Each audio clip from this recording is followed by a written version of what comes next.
Hey, how's it going? I'm Terry Jensen, and I'm the pastor of First Baptist Church in Plano, Illinois, and you're with me through the week.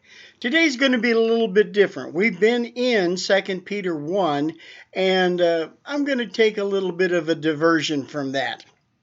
The reason being is I just got off of a Zoom meeting with a bunch of pastors that are in our region, and so I thought I'd let you know what they were talking about.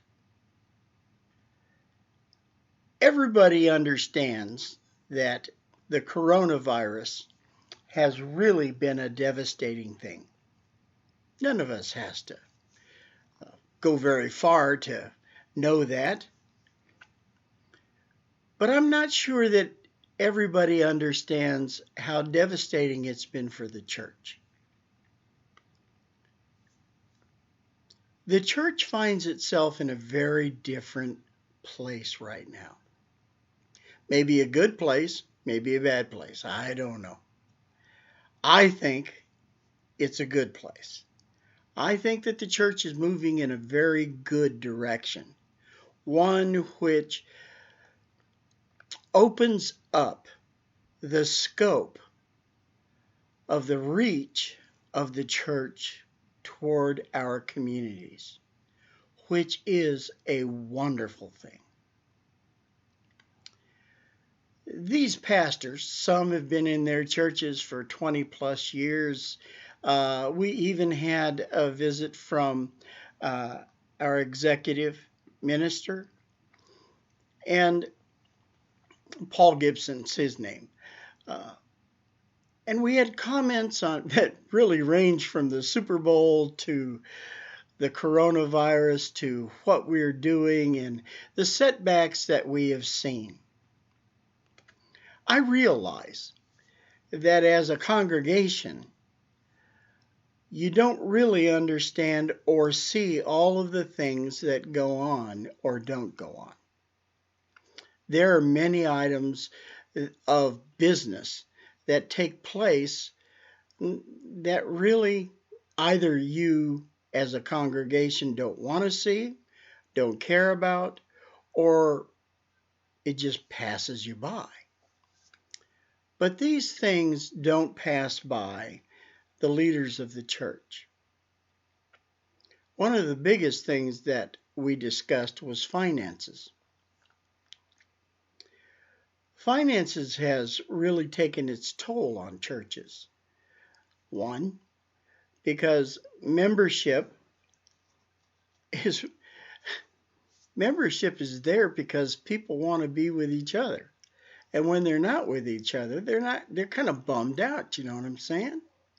But two, when folks aren't gathered together, they tend to look at church as non-existent. And if the church isn't there, then why should I give? I'm not the only one that sees this. The other pastors in our cluster see it as well. And not only our cluster, but our entire denomination. This is something that's hit us very hard. One of the things that's a problem is we can't do business. We can't pay our bills, all of that sort of stuff. The other thing is, and probably more importantly, especially for a church, is that we have to pick and choose which ministries we partake in. What do we participate in? And how do we govern that? How do we judge those things? Well, one pastor had said we had to strip everything. We do nothing.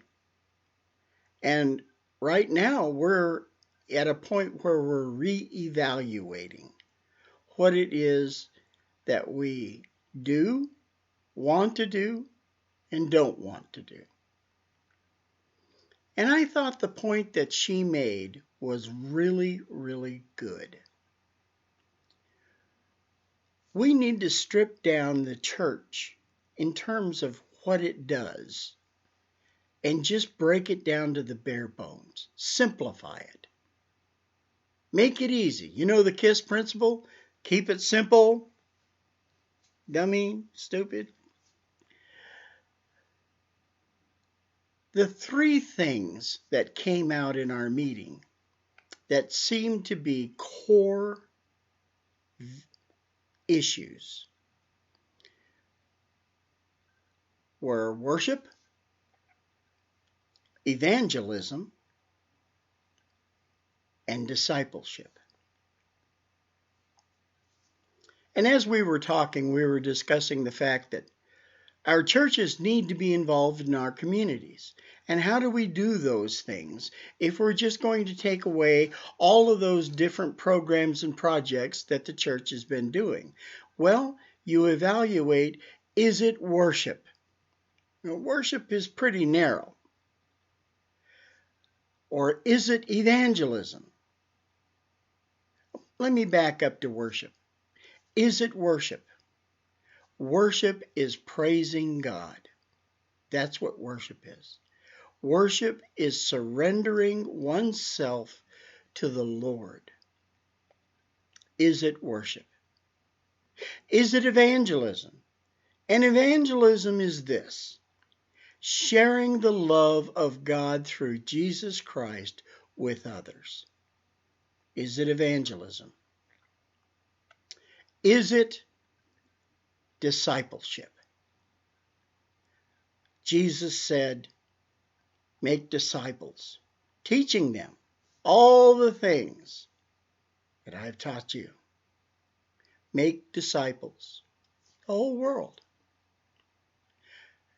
Making a disciple is teaching someone else how and why to follow Jesus' teachings. We've been doing this here, and we've been calling it the Christian life. It's not a moniker that we came up with, no. It's something that's very real and has been very real for a long, long time. The Christian life. All of these pastors have been talking about what has happened because of this virus, but not boo-hooing it. Oh man, thanks a bit. No, there wasn't one person who was speaking that way.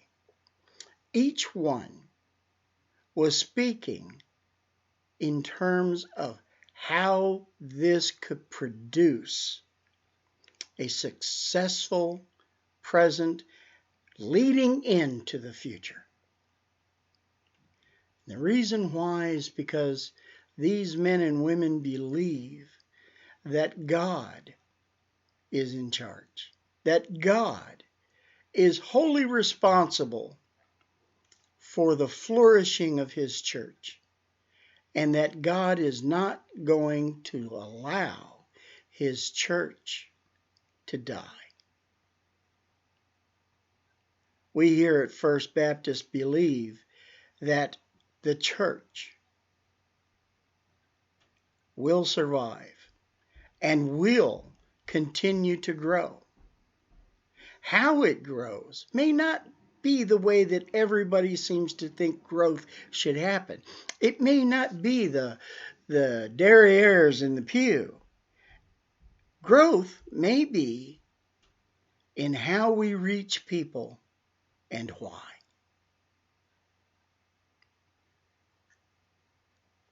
Next, or Thursday, we're going to get into 2 Peter again and discuss more about how Christianity should look. I hope today I was able to explain some things that are going on in the minds of church leaders due to this pandemic. And I hope too that you'll understand that even though it looks dire, even though it seems as if, well, Things aren't going to get better. And this whole idea of the new normal you just don't like. Well, this new normal may be better. It may be better than the good old days. Because in a lot of ways, the good old days just weren't all that good. But tomorrow, the future, that's what we look forward to. We look forward to the coming of Jesus Christ and this kingdom of God.